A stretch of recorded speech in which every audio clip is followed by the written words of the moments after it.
Discussion for today is going to be water infrastructure, and this is something that is basically like probably arguably the most important thing that you need to put thought into when it comes to grazing systems, because it dictates everything. It dictates where you put your fence. It dictates how you can graze. It dictates what time of year you can graze. If you don't have water, you can't do it. Like cattle need water, sheep need water for the most part, except in the winter time. But we can get into that in a bit. But yeah. So I guess the first thing we should discuss is like, so say you you just purchased a piece of land, or you got a new leasing opportunity on a piece of land, and you're trying to evaluate, how you're going to graze it, or where you're going to put your fences or whatever. The first thing you need to be paying attention to is water. So you want to kick it off with that sort of train of thought? Water. Yeah, or just like what you would be thinking about if if you got a new lease and you were just assessing like the water, Yeah, the thing about the water, and you kind of touched on this, is it's a lot easier to adjust your fence to where water points are than it is to adjust your water points to where your fence is. So that means get your water in first, or where your water is going to come from, and that can come from many different ways. If you're looking at cattle, you're going to need something that's durable enough that the cattle aren't going to tear it up. That's a good point. And capacity as well. Like if that's something you also have to think about, is like, how are you running 15 head? Or are you running 315 head? Are you running 1,000 head? Like that's going to dramatically change what kind of system you can use. So kind of the basis with cattle, or even with sheep too, is there's two kind of ways you can go. You can go large volume with a slow refill, or you can go small volume with a fast refill recharge. What that means is, like, let's say, like for instance, we have 370 head of cattle. We have 400 to 800 gallon tanks placed around the farm that are hooked up to gravity flow from ponds, and we'll get into that later. And so we've got 800 gallons in these tire tanks sitting there waiting for the cattle to come. And once the cattle get there, they're going to start drinking. And which in the tire tanks, we've got a lot of recharge too, but we wouldn't have to have, since we've got such a big reservoir. Yep. Whereas on the flip side, the farms where we have pressurized water, we use in the summertime, we use a 100 gallon, I think it's Rubbermaid tank. But we've got, whatever. Full bore pressure. I don't even know what it is. It's more than it's way higher pressure than you get like in your house. Yeah. Like it's pressure reduced.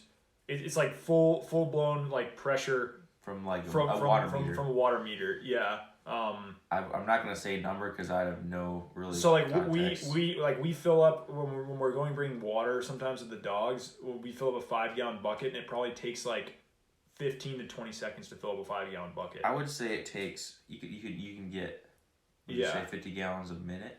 I don't know. No, not quite. But anyway, how long it takes to fill up a full tank? Probably at least 3 to 4 minutes. Yeah. So probably let's say 25 gallons per minute. Yeah, something like that. Something around there. It's got good pressure. Yeah. It's enough to keep water coming in to keep up with the cattle drinking. Yep. So in that scenario, there's a small tank, but since there's such big recharge, when the cattle are drinking, it's keeping up with them filling it up. So you don't need a big tank in that scenario. So those are kind of the two ways you got to think about getting water, and then there's like many different ways to do that. Yeah, and really something to think about as well is like the more flexible your water is, as far as like the more options you've got for the cattle to be drinking in different spots, or maybe your ability to move that water around, which we can talk about in a second, is gonna allow you to graze that piece of land in a multitude of different ways and adjust to different conditions a lot easier. And it's going to allow you to sort of, like dictate where you want the animal density to be, dictate like how big or small or squared or rectangled or whatever, like the internal paddocks are. Like all of that is possible. That infinite flexibility is possible if your water situation is also flexible. Which sometimes is not the case. If you have like one central point, because it's the only way that you're going to be able to get water out there, like a pond or something like that, or a big tank. The disadvantage of that is there's only so many ways you can graze that paddock because they constantly have to have access back to that same point. And you're always going to get preferentially higher animal density and like whatever, manure deposition, grazing, trampling, that kind of stuff, like closer to the water tank than farther away, because the cattle are constantly walking back and forth and they're low effort animals. Like if they feel like that they're good enough to just graze one part of the paddock and it's too big and long away from the water, they're not going to graze that back piece. But anyway, so I guess to get into some specifics, so we can talk about what we do here, and then we can maybe list some other things. Yeah, exactly. So as far as there's like two categories like you were talking about. There's your big like permanent infrastructure, and there's I guess three, like surface water, which is like ponds or creeks or rivers or whatever, and then you've got like large reservoirs, like permanent tanks that stay in one spot, and then you've got smaller portable tanks that are hooked up to a pressurized water line, and so those are like the three different categories of water that we use here in the farm, and they all have their advantages and disadvantages, and they work in slightly different scenarios. So we can just start with like surface water since it's the most basic. Yeah, so we have I don't even know 40-60 ponds, something like that, set around the farm, different, pretty close to one in each paddock, or you could access a pond from each paddock almost. Yeah. On the farm,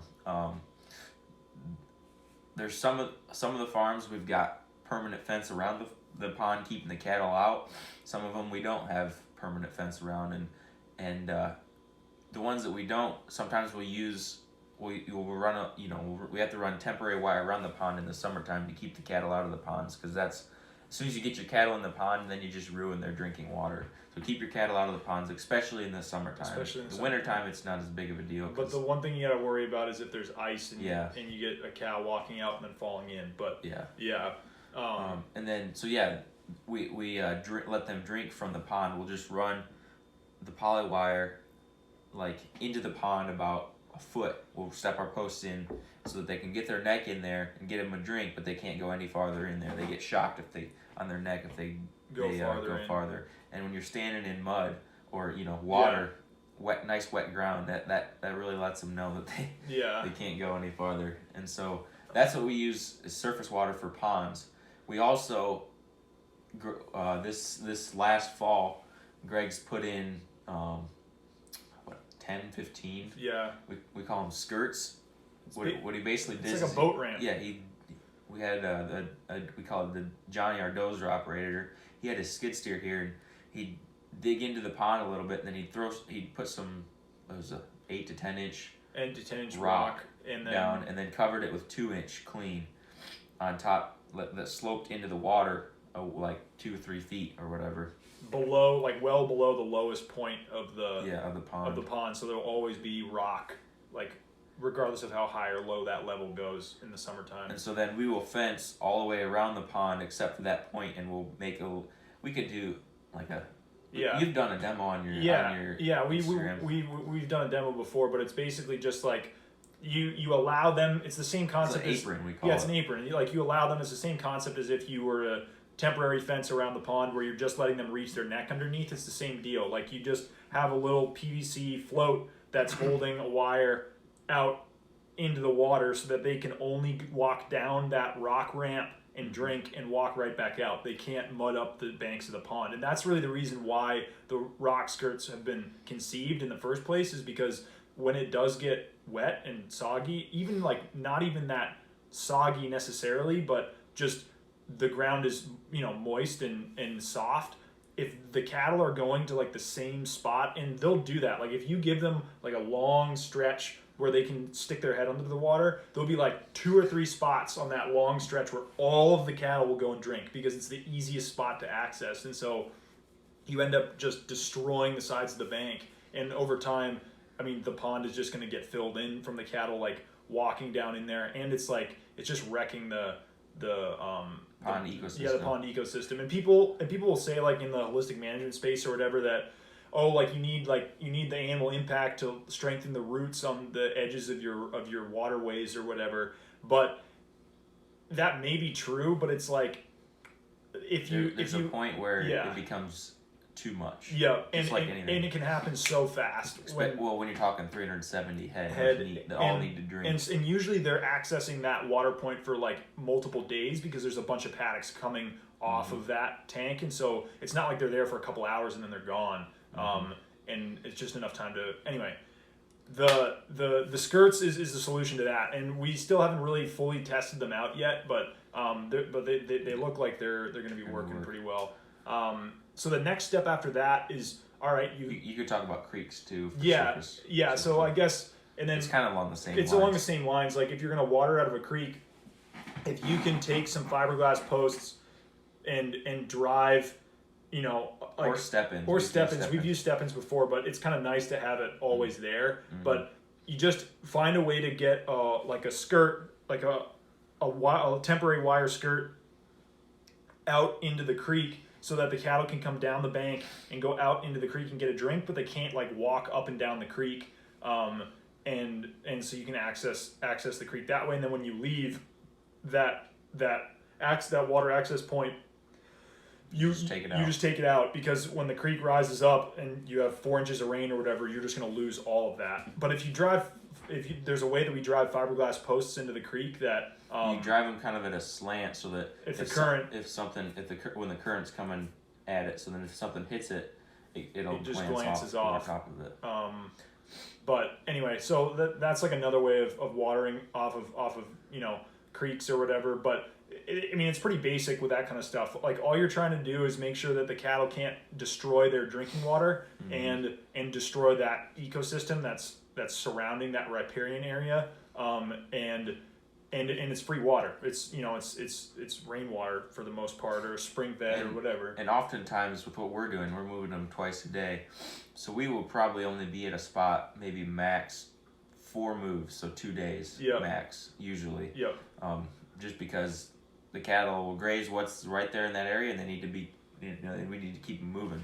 So we're never usually there for more than 2 days in most circumstances.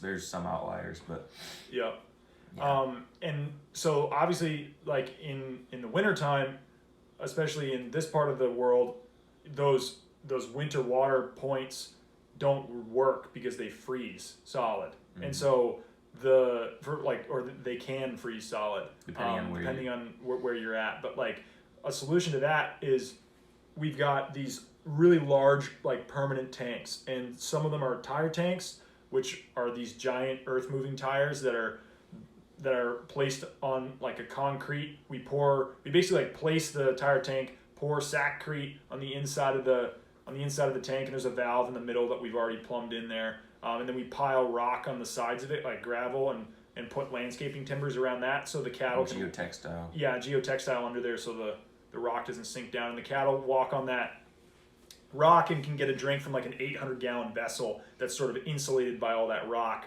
And those are usually fed from a pipe that's going through a pond dam. But the only way that you can do that really is if you build the pond and you install the pipe as the pond's being built.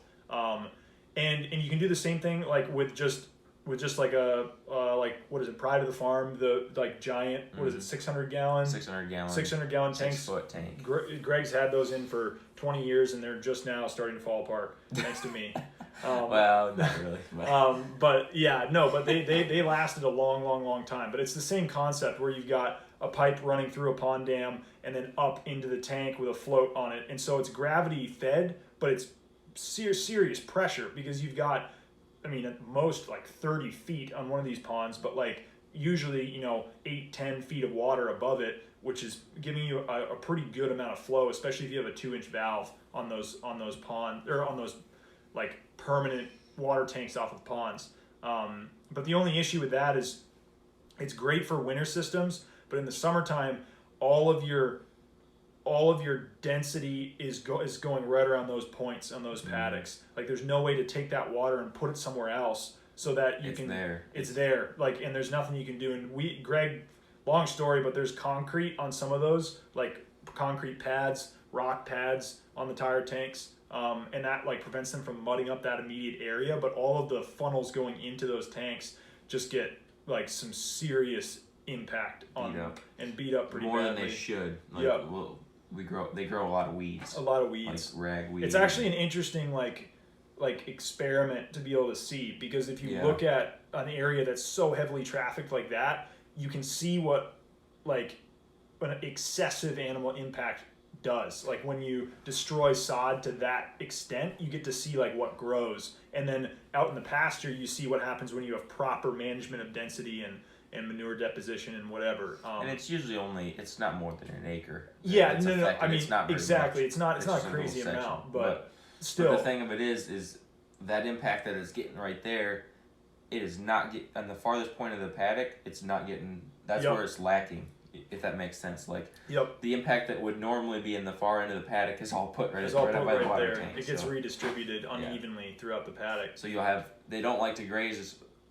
The grass will become more mature. It doesn't have as much energy in it, so they don't like to graze it, much less walk. Yeah. So. It's a positive feedback loop where you've got like the grass doesn't get the impact and the manure deposition and the massaging of the soil microbes that you need to like grow a diverse, like nutrient dense, energy rich grass diet on that far end of the paddock. And so then they don't like to graze it as well because it doesn't taste that good to them, and so then it doesn't get the impact that it needs, and so it gets a more like grassy and lignified, so they don't graze it even more, and so you end up with this deteriorating section of your paddock because you have a permanent tank, and you can't adjust the way you're fencing that because they have to have water.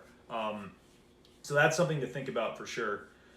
But the sort of not solution to that, because it doesn't really work very well in the wintertime because it's a huge hassle to do it in the wintertime, is your temporary portable infrastructure. And so you want to sort of explain what that is? Yeah, so to get pressurized water, you can either use, if like out here, you've got what you call like rural water.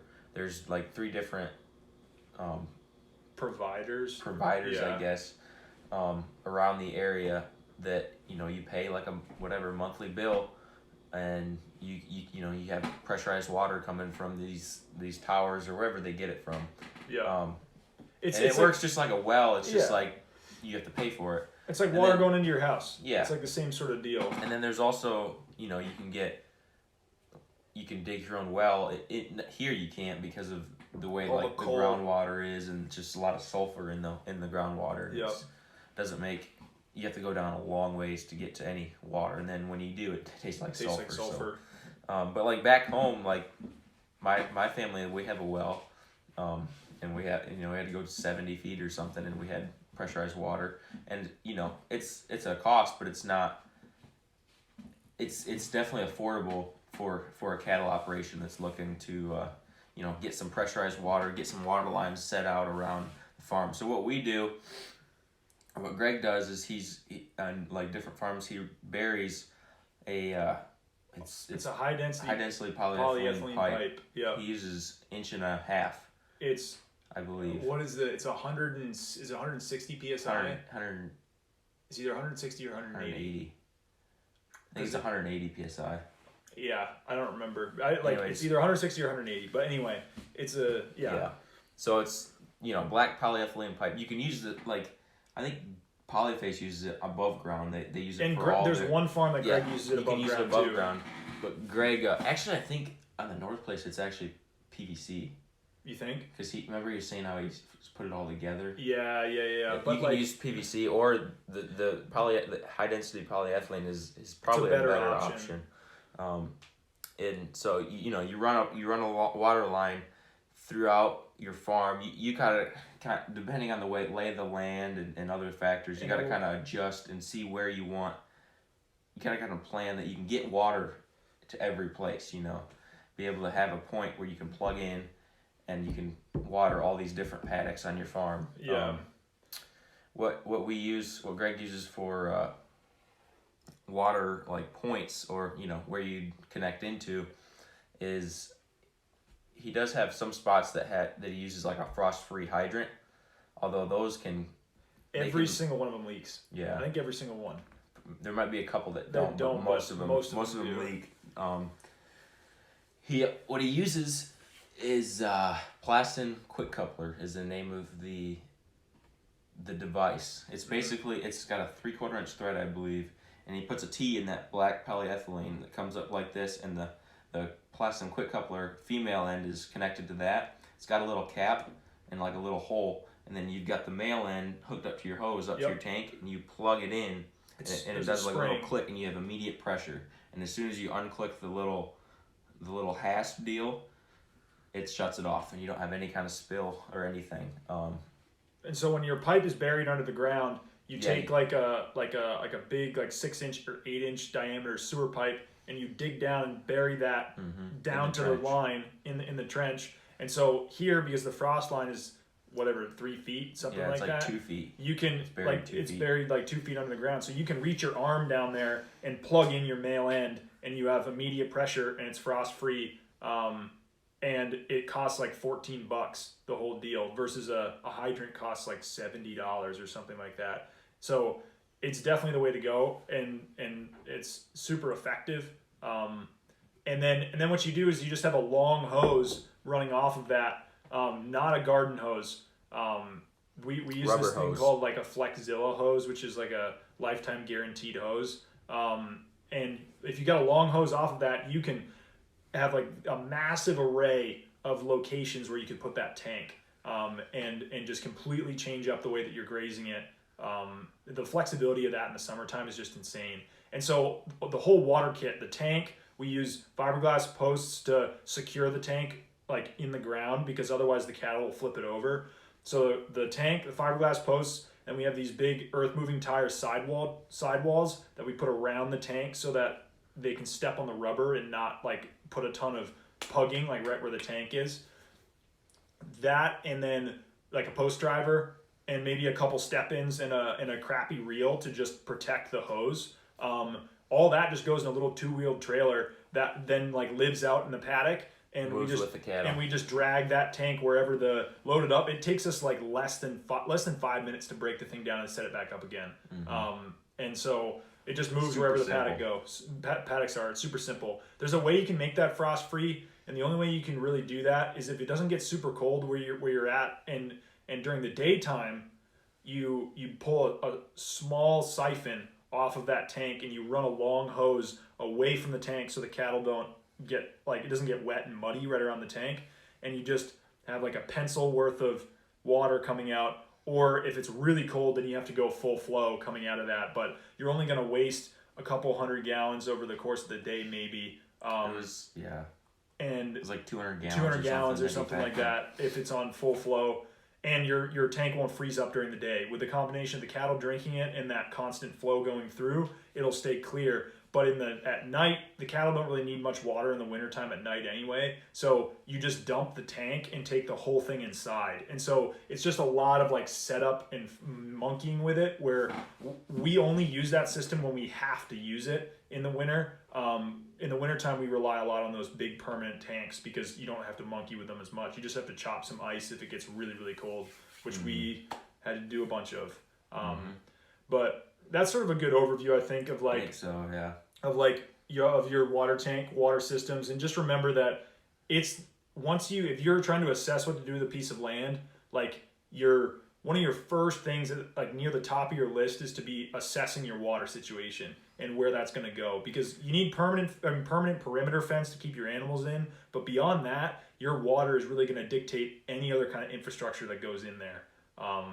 So yeah. I want to talk a couple ideas for like certain situations. Yeah, absolutely. Different from what we do. Yep. So Ian Mitchell Innes from South Africa, in his scenario, he's got, I think it's 14,000 acres or something crazy in South Africa, and he's got a river running right through the center of his ranch. And what he does is he's got permanent paddocks going away from, it's like split away from the river, so that the cattle, they drink from the river for the first day, and for 3 days, they're walking back and drinking, from the river. So they graze away from the water. Graze away from the water, and then they move to the next paddock and then 3 graze days. away from the water source. And that's, I mean, you're going to see another, like we were talking about how the farthest paddocks aren't going to have the animal impact that the closest paddocks are, but I don't think it's more it's like, also what your cattle are used to. Yeah. Like Greg's cattle are spoiled because they at most have to walk. The farthest one's on Marshalls, but that's an anomaly, and it's going to be fixed once that pond actually fills up. Like Francis's bottom, like when they're down in there, they have to walk all the way back up when the creek's not flowing. But anyway, like that's an abnormality, but usually they only have to walk like a couple hundred feet, maybe a couple hundred yards to water. And if your cattle are used to walking like whatever, 1,000 meters, 1,200 meters, 2,000 meters in really arid environments, like a mile and a half or whatever to water, you can do that. It's just like you have to have a breed that's used to doing that, and the management style, they need to be like they need to be used to doing that, because otherwise they're just not gonna walk to go and eat. They're just gonna try to stay where they can drink and not have to walk too far. But yeah, there's a couple other things. Another one I was thinking of is, I think, is it Jeffers that has the reservoir up on their mountain, or is it someone? I think that's somebody else. Greg was talking. Yeah. So there's a ranch that Greg, I think, either did some consulting for or something. He was telling us this ranch, they've got I say it's a mountain. I think it's like a 6,000 foot drop, vertical drop. It's a big peak, and they've built a lake or a reservoir up really high up there. Yeah. They've got, I think it's, what do you say, like a 12-inch pipe. Gigantic pipe coming off of it. Off of that reservoir, down 6,000 feet to where they're grazing. And so they've got they can push water for like a mile. They have to pressure reduce that kind of stuff so that it doesn't blow valves off of tanks, because what is it? It's like every foot of rise is like 10 feet is like 3 psi or something like that. Yeah. So it's like thousands of pounds per square inch of pressure that they're getting from a 6,000 foot reservoir. But you could have a similar situation if you have like one really high point on your farm or your ranch. It doesn't require that much energy. Even if you had to pump water up there, it doesn't require that much energy to like pump it. If you have a big reservoir, you could use a really small like flow like going up there, and then the gravity flow pressure, it's essentially working like a water tank. Yeah, that gravity flow pressure then would push water to all of your water lines throughout your ranch. If you had, like, let's say you have a pond that's 200 feet below where your highest point is on your farm, and so then you build this 10,000 gallon reservoir up on your highest point of your farm, you could put a little pump in your pond with a little like float deal that whenever that reservoir gets low, it kicks that pump on, and it's got a slow trickle pushing water 200 feet up into that reservoir, and keeps that reservoir full all the time. And so you've always got water that you can push using gravity to anywhere on the farm. Whereas if you were to try to push from this pond using just a pump, you would have it wouldn't be you need possible. a huge pump to be able to do it, and it would consume so much fuel to be able to do that. The one thing that we also didn't touch on is like the temporary water system that's hooked into a rural water line is great for a whole variety of reasons that we discussed a little bit. But something that is a huge disadvantage is the fact that you don't own that water. And so if you get into a situation where there's like a drought and there's water like cutbacks and shortages, the first thing that that the county or whatever is going to try to conserve is drinking water for people. And so agriculture water can get shut off, and if that's your only water source, you're completely screwed. And so it is a huge, not only like cost savings, because you don't have to like be paying monthly your water bill, and if you have a tank that screws up and it leaks, then you have a $200 water bill or whatever. But if you've got surface water or tanks that are fed by some sort of natural water source, pond or whatever, like nobody's gonna shut that, at least not yet. Nobody's gonna shut that water off unless it's a crazy. Some states like Pennsylvania, you can't even build a pond. Which is ridiculous. There's all sorts of crazy, like in California has crazy water right deals and stuff like that. But like for the most part, that's an advantage of using natural water is that you're not paying for it, and it can't get shut off in an extreme scenario. So something to think about for sure. But But we use it, and we use it a lot, and it's great. But we have other options if something were to happen to the water lines. But Yeah, that was a good discussion.